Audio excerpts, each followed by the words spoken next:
ho an'ny androany dia resaka mahakasika ny fifandraisan-davitra, ny serasera, ny teknôlôjia vaovaotsika ato anatin'ny fandaharana. Ny antony dia satria Andriamatoa Augustin Andriamananoro no vahiny fandaharana. Andriamatoa Augustin Andriamananoro moa izay taliana jeneraly Omert ary ihany koa mpanolontsaina manokana eo anivon'ny fiadidinan'ny tetezamita. Manatitra ny araba tompoko dia isaorana sady ianao amin'ny vahiny eto fandaharana. Miarabany miaina ary miarabany koa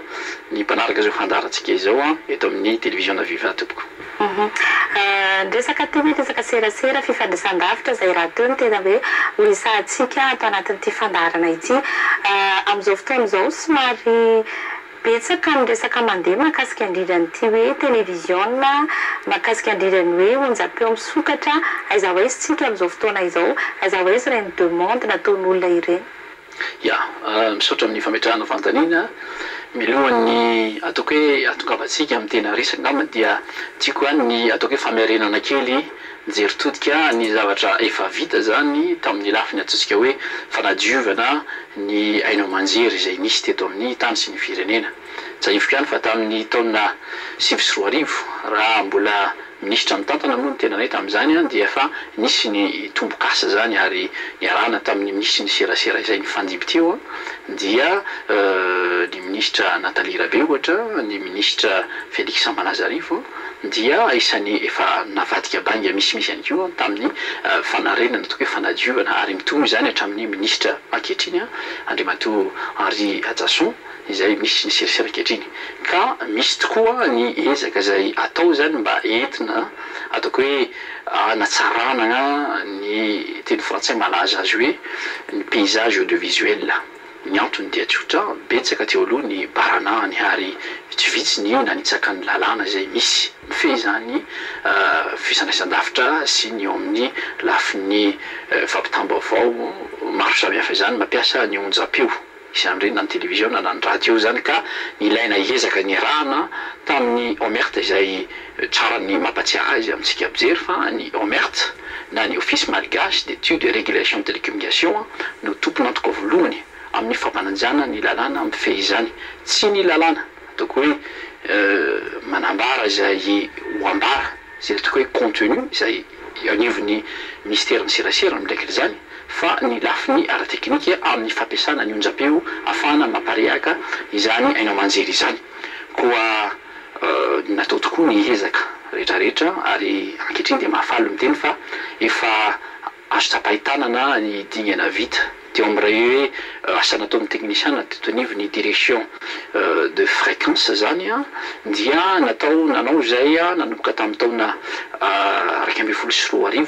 izay fotoana izay nandraisako ity département ity ny fiodidinana ny manerana ny Madagasikara izay nijery ireo haino aman-jery izay manatsa ary ihany koa izay tsy mahafantatra ary tokony hampafantatra ny lalàna velona mifeka teo amin'ireo haino aman-jery misy ateo amin'ny 470 eo zany manerana Madagasikara miainga aty Antsiranana ka tonga hatrany Faradofay dia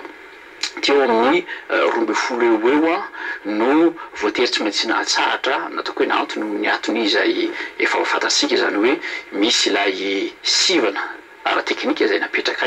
mba ho fampanajana ny lalàna velona sy tsisiny ihany koa ny ataoko hoe fifanosonana angamba raha fiteneniko amin'ny lafin'ny fampiasana ireny onjam-peo omena ny haino aman-jery ireny. Mahina an'ilay hoe nahatsahatra 12 nahatsahatra iarahantsika mahafantatra fa rehefa hoe misy fanadiovana dia mazava ho azy araka fanazavana teo hoe misy ny hatsahatra zany rehefa hoe tsy manara-dalàna. Izay tsy fanarahan-dalàna zay nefa tsy dia izay loatra ny eritreretan'ny olona azy fa ohatrany hoe zavatra tsy rariny. Azonao hazavaina fa hoe inona ilay hoe tena tsy manara-dalàna mahatonga ilay fanakatonana. Raha ny lafin'ny teknika izay sanay dia ny onjam-peo wazavaiko aminao ihany ngambany hoe raha makasara atsika satria raha amin'ny ataoko hoe anarambe ohatra dia samy manana ny lalany ny mpandeha tongotra sy ny tomobilina. Ny mpandeha tongotra dia tokony hoeny amin'ny trottoir, ny tomobilina dia tokony hoeny an-dalambe. Fa raha ohatra ka misy ny ataoko hoe tsy fanajany tsirairay izay nomena azy dia mety hiteraka famovozana zany zavatra izany. Misy koa hoe famovozana mety sens unique na ataoko hoe fitsotana moa izay malaza amin'ny teny malagasy nefa ndra ohatra ka hitsana zavatra ay a de mety hiteraka ihany koa raha mitenako zay hoe mety loza-pifamoivoizany zavatra izany ka lafiny teknika fotsiny ihany loha zany a no apetraka ny omerta ary manao ny tatitra izy misy moa tatitra tamin'ny ataoko hoe roa volana sy tapany lasa angamba zay rehefa nampiantso anay ny minisitry ny serasera hijery zany izay andaminana sy anatsarana ity sehatra ity ka efa voaray andro tompon'andraikitra maro samihafa zany vokatry ny asa zay nataony ny teknisianina teto anivon'ny toerana ity ino moa izy anao toy hoe tsy fanarahan-dalàna misy ny olona zay tsy mahafantatra loatra ny tena hoe lalàna mifehy zany hoe hainao manjery zany satria mifangaro sy mifamavoa be ary zavatra mampanahiro ankehitriny a de afangaron'ny olona ohatra hoe ny reny tenintsika tamin'ny fotoanandro taloha reny misy le taony hoe radio pirate zany hoe mampiasa hainao manjery atsokosoko izy a izay tsy lazainy amin'ny fanjakana ary indraindray ary manao asa fitsy ataoko hoe fandranitana any ko izy anatin'izany fampiasana manjery zany ny ataoko hoe responsable de contenu zany dia ny eo anivony ministera nanantsangana lay atao hoe comité ataoko hoe isan'ny mijery ny éthique dia amin'ny fahalam-baovao misy ihany koa ny antsoina hoe comité mixte opérationnel raha ohatra ka misy zany a fepetra tokony ho raisina izay iombonan'ireo voakasika zany moa nampitandro filaminana na ny onivon'ny fitsarana na izay teknisianina na onivon'ny ministera mba mifandrimana zany amin'ny fandraisana zay fepetra izay tsy hoe akory izay ataoko hoe fanaovana ny fanankatonana ny hainao manjery a de midika fa tsy mitsinjo ny fampivoarana fantarina zany firobony hainao manjery zany a ny fitondram-panjakana mifanohatra am'izay ny aba ny tena mizy a satria misy ireo olona izay mandony hetra amin'ny fanjakana ary manaja la etsiny hoe cahier des charges izay fitsipika mifehy azy zany a rehefa nomena anazy fahazoan-dalana zay ahafahany mitrandraka ireo onjam-peo na maridrefy izay nomena azy dia ho fiarovana ireo olona ireo indrindrandrindra ary indrindrandrindra ataoko hoe mahafahatsika mandefa rindran-damina vaovao a dia tsy maintsy tonga am'izay ataoko hoe fanankatonana izay a ny fitondram-panjakana zany dia raisiko ohatra ataoko hoe azo sampaitanana le izy mba halalan'ny olona anazy misy zao le atsotsika hoe fréquence ohatra omena ny aviation civile misy ny fréquence omenao a ireny mpitrandraka ny hainao manjery reny ny zavatra tranga ny zavatra zay matetika misy ohatra de mahazo fitaranana izay ohatra avy amin'ny asekina izay ataoko hoe misahana ny famoivoizany amin'ny abakabaka zany am'ireo fiaramanidina tonga eto Madagasikara na vola commercial io na privé zavatra tranga farany zao zay nandefasana hiraka manokana tany Toamasina dia nisy radio voanio tsy mampanina miteny an'izany zavatra zay izay tsy fantatro na ny tsy fahafantarana na ny tsy fahaizan'ny teknisianina na fanahinina fa dia hitsahany fotsiny tsotrao ny fréquence zay réservé ho an'ny aviation civile ina mahatonga an'izay na ny ataoko hoe ny vola commercial zay ny fiaramanidina ataoko hoe mety mitondra hain'olona maromaro a dia tandondomondosa satria tapaka zany fifandraisana eo anivon'ilay fiaramanidina sy ny aty amin'ny tour de contrôle ka manahirana be ny zavatra toy izany satria mety maivandanja le izy am'le olona tsy ho fantany nefa ny vokany zay zavatra de mety hiteraka hatramin'izay famoizana aina rasanatry izany tokotrany ka tonga ny loza amin'ny hoe lozam-piaramanidina zany rasanatrika ka hoe zavatra ohatr'izay ataoko hoe ohatra amin'ny maro zany misy ndray ohatra ny tsy fanajana zany hoe cahier des charges raha omena anazy hoe ity no zavatra nangatanao a kanefa ny zavatra hafa no hoezanao atao anatin'le izy a de ataoko fa tsy manaja zay fitsika zay ka dia anjaran'ny fanjakana zany mandray sy fepetra mifanandrify am'izay zavatra izay mikasika an'ireo le mbola hijanoneo ihany aloha le onjam-peo sy ny télévision nanao demande hoe anokatra ny any zareo reo zany misy a vo aingakaingana nisy radio anankiray nanao fitarainana hoe fanangataka foana hoe tokony fiverina amin'ny laonina mbola tsy tafaverina inona no mety hoe karazana hoe blocage mahatonga an'io le hoe mbola tsisy mahazo licence aloha hatreto a de ireo zay nasiana anakatina aloha mbola tsisy tafaverina amin'ny fo ia ankehitriny moa zany ataoko hoe fa tokony efa ofeno zany reo fepetra ahafahantsika manao ny tolobidina zay na antsika appel d'offre angambany mikasika reo hoe onjapeo zay tokony omena reo ity hitrandraka zany eny amanjery zany angambany mety tsy ho elaintsony de efa mety iverina amilao satria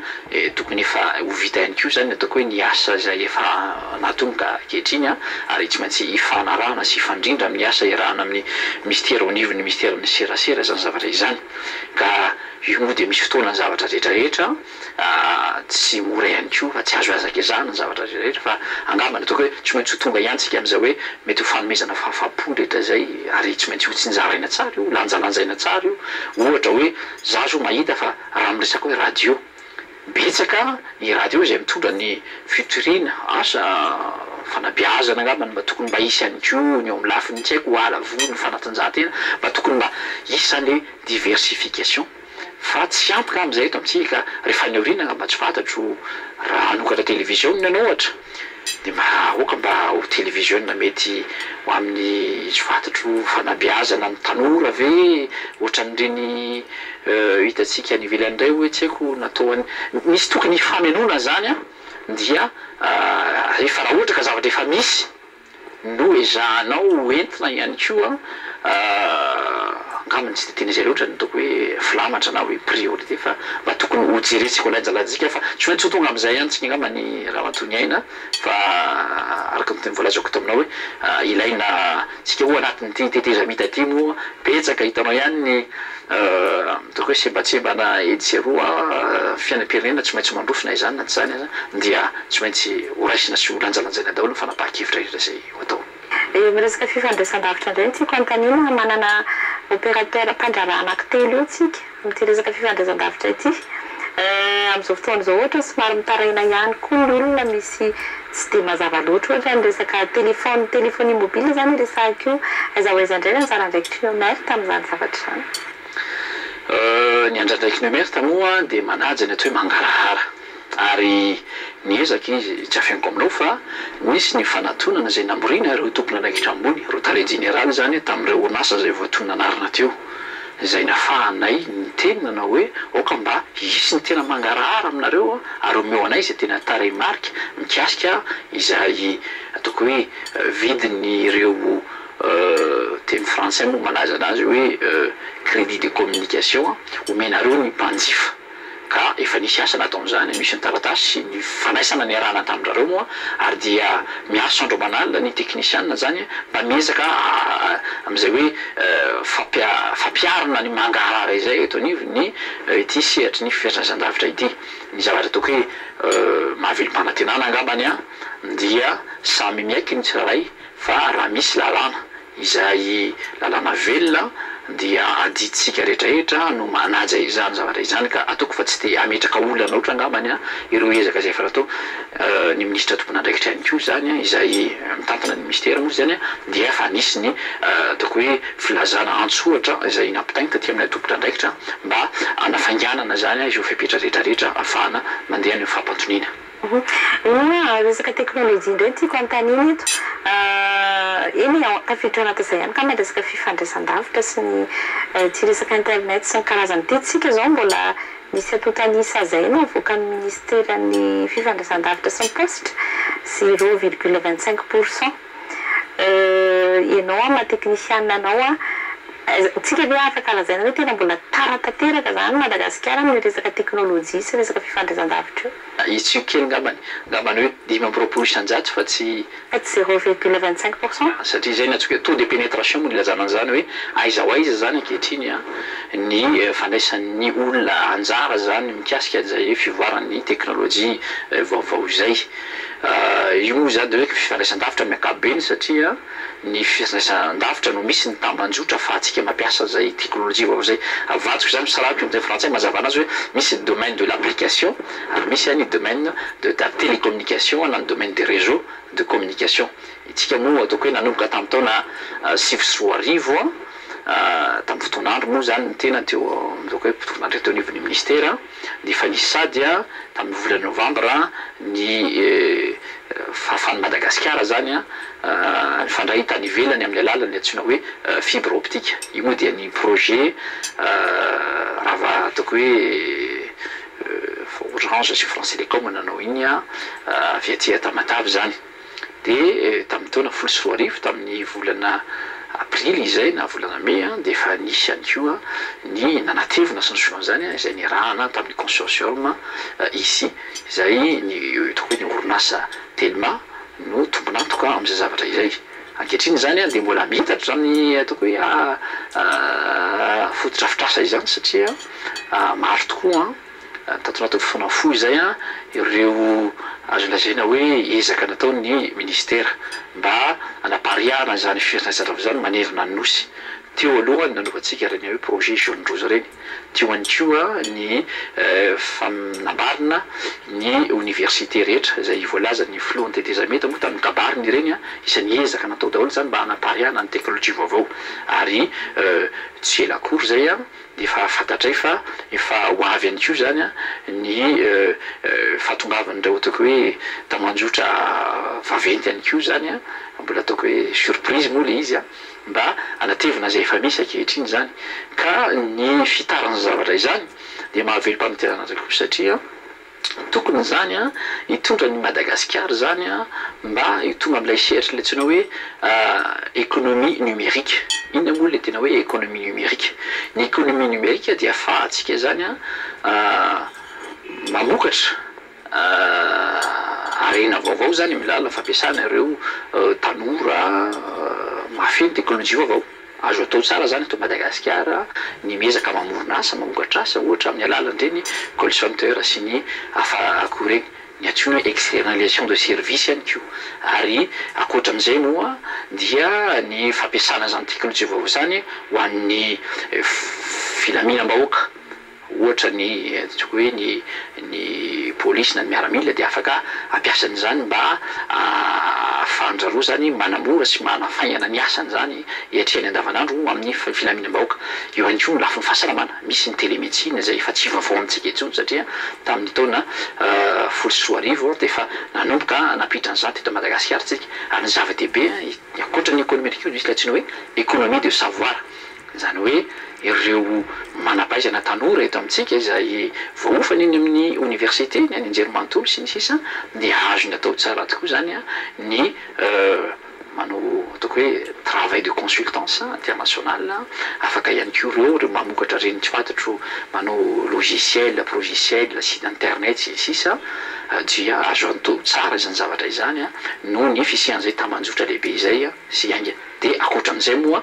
nahita agnamantsika tatoato fa iverina amin'ny ainao manjery teo mantsy satria amin'ny tena ko arisany ataoko hoe passionné de l'audiovisuel ihany koa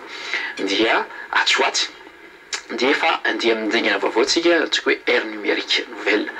dikan'izay ohatra na ny ainao manjery na ny viva ny télévision zao de efa hitako sady fa tafiditra ao anatin'ny bouquet proposé ny Blue Line dia atsoatsy angamany de manantena fa ireo ainao manjery rehetrarehetra zay ho avy dia andeha amin'ny canal numérique mba ho tsara ihany koa ny sary ho tsara ny feo mba ho isan'ny tombondany ary ny rina dia afaka ho hita any ivelany ihany koa ny famoarana famokarana fandarana miala eto Madagasikara zay ny fanirina iverina amin'ny ainao manjery ankalazako taminao misy ny programme lehibe ny antsoina hoe tout numérique zany amin'ny taona 2014 aty Afrika dia tokony ho tapitra atreo ny fampiasana ireo tambanjotra izay efa misy ankehitriny any manjery zany fa tokony andehantsika amin'ilay fréquence numérique zay mantsy tsy tokony hazakazahantsika loatra satria efa tokony hiova zany zao ny fréquence hertzien zany zao dia tokony efa ho libérena tokony efa ho esorina zany fa tokony efa anditsika ny ainao manjery mpanjakana ohatra ny télévision ny TVM dia tokony efa ho jerena sady zay tetikasa ahafahantsika mametraka anazy amin'ny alalan'izay hoe canaux diffusion numérique izay inona moa tombondany amin'izay ny tombondany dia tsotra misy ny ataoko hoe fanaraha-maso manara-penitra contrôle zany de contenu à la fois et surtout contrôle des réseaux des diffusions